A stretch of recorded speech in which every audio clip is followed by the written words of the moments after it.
Tout ce que je dis, c'est que nous, on est des professionnels, on est préparés pour ça, tu vois. Donc, comment j'explique à mes filles, papa, il fait ça avec un monsieur et tout, ils échangent et tout, mais après, ils vont bien, il n'y a pas de problème, tu vois.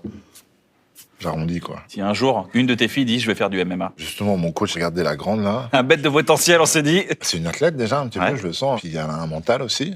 Dans le sens où, quand elle avait 2 ans, elle, je m'en souviens, elle marchait à peine et il y avait à hauteur d'un matelas au sol, tu vois. Et je lui disais, allez bébé, vas-y, saute dessus. Puis, tu sais, à 2 ans, t'es un peu pâteau avec tes jambes. Et donc, elle montait une jambe après l'autre. Je dis, non, lance-toi avec les 2 jambes et tout. Et elle essayait, mais j'étais pas en mode, elle a 2 ans, je suis pas un fou, tu vois. Je te filme.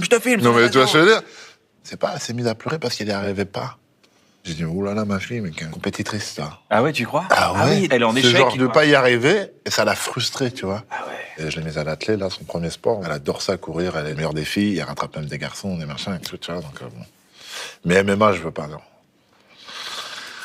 Tout ce que tu veux, ma fille, mais pas ça. Quand tu perds un match, est-ce que ça résonne dans ta famille?